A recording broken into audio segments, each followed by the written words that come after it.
Are you seeing, are you getting a lot of calls from people who may have purchased that now can't buy new builds and they're looking to sell the assignment or assign it? Yeah. So, I mean, there are not so many calls on that. Certainly people that, and I speak to our agents. So, we have almost 70 agents here at Referral. And so, I'm fortunate to hear from each of them as far as what they're seeing as well in the market and really, kind of seeing they've been getting a lot of buyers that are coming up for close even within the next couple of weeks, combination of the house not appraising at what that purchase agreement was signed at, or that they're just not qualifying anymore and figuring out what they can do, whether that be, having to go the alternative side, or if they're insured and they don't have any other options, looking for guarantors or co-signers, things like that. So it certainly becomes tougher on the assignment side. I have been seeing a few listings of assignments out there and builders granting that, whereas typically, they haven't in the past. But I think that's that. Yeah, that's what I was going to say. Like, I'm seeing a lot of it, and it was really interesting. I was just kind of like looking for more details on that because I've been hearing about it all over, and I found like some private assignment groups online where agents are posting stuff for their clients, or they have maybe a developer that they're working with who's given them the opportunity to promote these to try to sell them.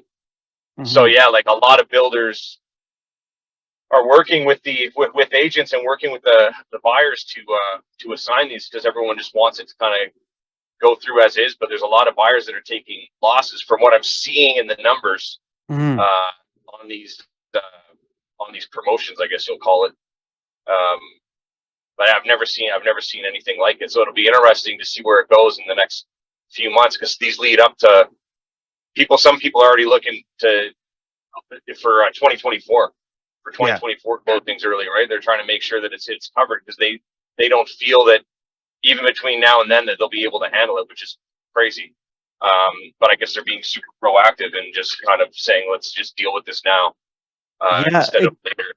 The assignment market is really big in Toronto and Vancouver, and those are the markets that I've seen kind of those private groups and it be a whole business around the assigning. And the builders in Toronto are more apt to allow it. They a lot of them just allow it in their paperwork up front, whereas in Ottawa it's typically not possible for whatever reason. The builders here kind of shut that down, and you have to seek their permission in order to assign. And in not all cases are they allowing that, because I guess there's the legal side to it as well that people aren't realizing, that I guess, from a liability and a loss and a carry-on warranty standpoint and all that, there's some aspects around that come into play. But yeah, in Toronto, it's been a massive business. But I saw in January and February, in the market took a nosedive, especially in Toronto.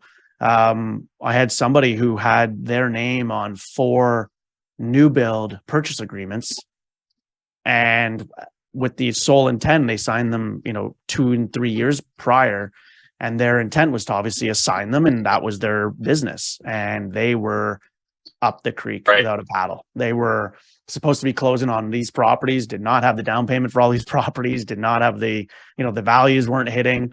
It was just a mess. So I'm sure there was quite a few that were in that boat. But if when you look at those private groups on Facebook and things like that for assignments, Toronto especially has a ridiculous amount of people in those groups. Thanks for tuning in, everyone. We hope you enjoyed today's episode. Please remember to like, share, comment, and subscribe, because we'd really like that.